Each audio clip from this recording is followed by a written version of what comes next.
Alright guys, it's your boy NC, and today we're going to go over a very interesting topic that a lot of people are dealing with these days, and that is how to pay off your credit cards.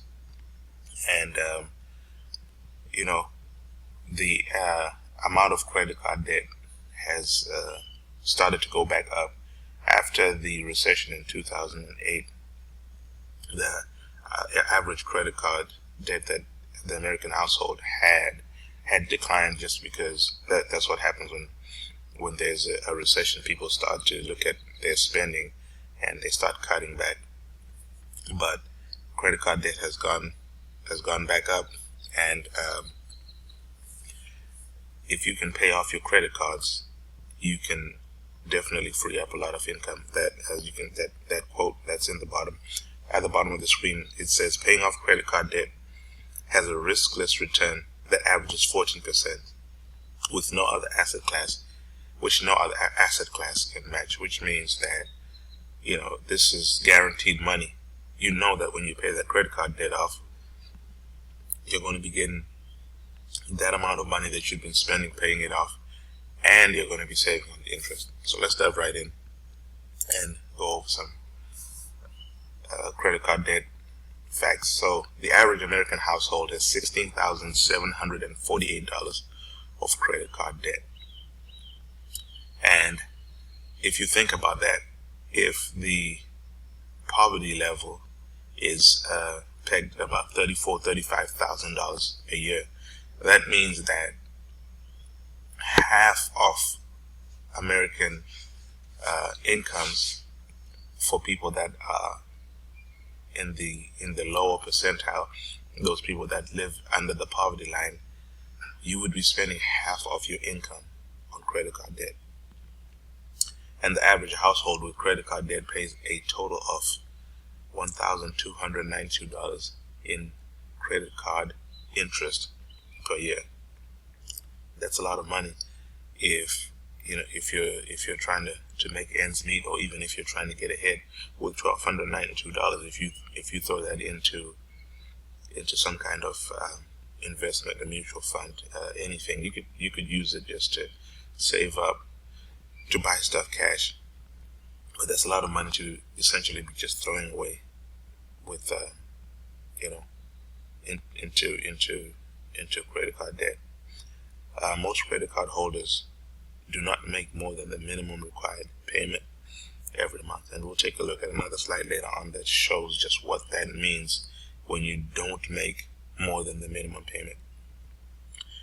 If you have a $2,000 credit card balance with an 18% annual rate, and you just make a minimum payment of 2% of the balance, or $10, whichever is greater, it would take you 370 months, or just over 30 years, to pay off. Guys, this is like, credit cards have become like a mortgage. You're basically taking the same amount of time to pay off $2,000 as you would to pay off your house if you just do minimum payments. That's insane. So this is a neat little example of just what we were talking about, right? If you have a balance of just over $5,000, and you pay the minimum payment due $51, which is roughly actually about 10%,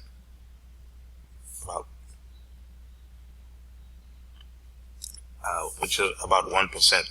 The standard is usually about 2% of the debt is typically what the minimum payment would be. But in this case, the minimum payment is $51, right?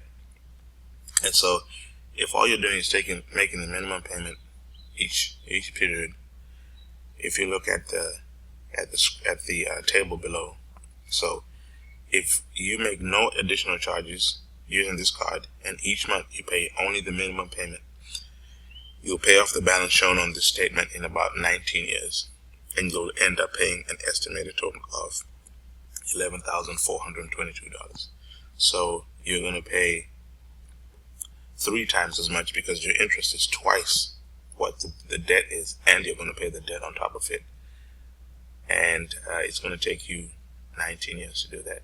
That's insane. But if you go ahead and make an extra $183 on that, you'll pay off this debt in 3 years, and you'll end up paying an estimated total of $6,500, where you'll save actually $4,850, almost $5,000 in interest. So, this is a powerful visual illustration of just what happens when you're making the bare minimum payments on your credit card. So, the most commonly referred to and the best way to pay off credit card debt is what people refer to as the debt avalanche, or the debt credit card snowball. And what this is you're going to be paying off more than the minimum.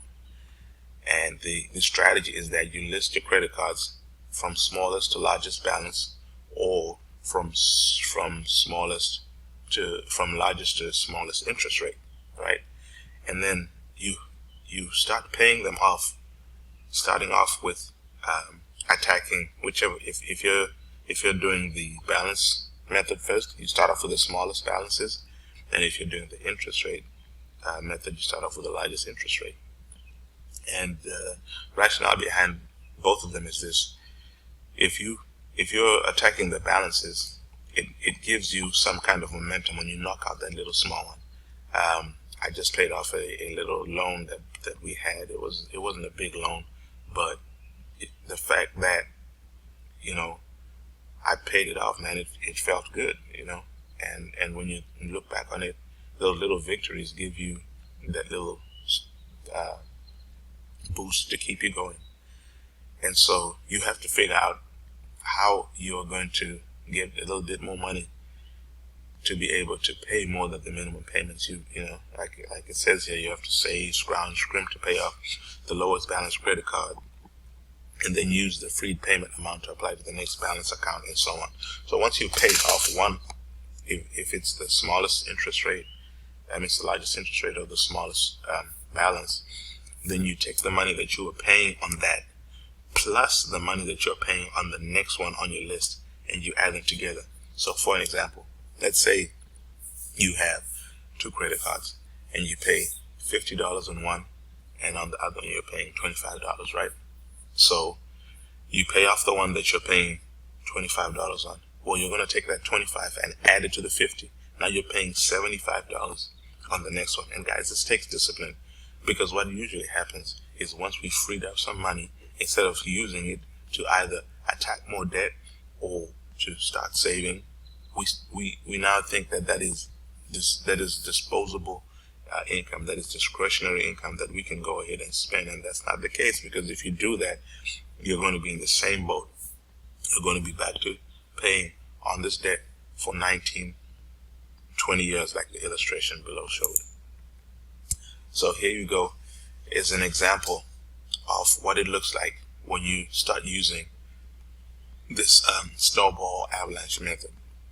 So at the top, this is somebody that has several credit cards. It's a total of $9,800 in credit card debt, and the payment amount that they're paying is $175. So over all the accounts that they have, they pay $175 a month, and the cost of interest on that is $2,348.07, which leaves them with 79 months to pay off that credit card debt. Right now, you somehow find a way to pay an extra $100 on your credit cards, right? So that's that middle section, the ADP totals. The principal balance is still the same, $9,800. Your payment amount has gone up by $100, right? You figured out a way to get $100, and now you're paying $275 to attack this debt every month. Your interest cost is going to be cut pretty much in half. You're cutting off $1,000 off the interest cost. Now you're only paying $1,360 on the interest, and your payments are $41. So guys, you've cut off 38 months in off of your payments, and that's huge when you're trying to get out of debt. When you're looking at these big balances, it can be overwhelming at times, right? So here are a couple of steps to help pay off the debt. One thing you can do is lowering the interest rate. So if you have a lot of high interest credit cards, you can shop around for some good long-term, low or no 0% interest rate transfer opportunities, and or you can look into transferring some of your debt onto a lower interest card that you already have. But depending on your total debt and how quickly you think you can pay it off, sometimes a 0% interest for 6 months may not be as good a deal as 2% for 18 months, right? But you have to be really careful when you do this, guys, because you don't want to just be shuffling debt around. You want to be strategically moving it and then attacking it, right? First thing, the next thing you can do is you can stop using credit. You need to stop using credit, right? If you find yourself in a difficult situation, you don't continue, right? The best thing to do when you're in a hole is to stop digging and create a plan for getting out of the hole. So you've got to stop using credit cards, And the final thing is you have to find ways to increase income and cut costs, because this allows you to have more funds to allocate for paying off your debt. And there are so many ways nowadays where you can figure out means to make more money. If it means getting a little part-time job for a while, if it means doing some internet freelancing, there are a lot of odd job websites, Craigslist, 5 Miles, Tackle. There's just so many ways out there where you can get a little bit of extra money coming in. You can have garage sales, sell stuff, guys. Most of us have so much stuff that's in our houses that we really don't need. I was looking through my closet the other day, and I think about half the stuff in there I don't wear anymore. And guess what? That stuff is about to go on the garage sale because I'm trying to get any extra money that I can and apply it to this debt. So finally, guys, this is a quote that I like from E.T. Eric Thomas, the hip-hop preacher, and he says, "Listen to me, pain is temporary. It may last for a minute or an hour or a day or even a year, but eventually it will subside and something else will take its place. If I quit, however, it will last forever." So guys, it's not going to be easy getting out of credit card debt, but if you just buckle down and stop, get going, I guarantee you that you'll look up and you'll have created some breathing room, and then you'll look up again and you're eating at it, you're eating at it, and before you know it, you'll have paid off this debt and you'll feel great. So thank you for watching this video, and as always, I welcome any comments, concerns, issues. If there's anything you'd like for me to look over or to have a video about, I'll be glad to get the information and get that out to you. Remember, the borrower is slave to the lender, so we need to escape this financial slavery and become financially independent. Thank you.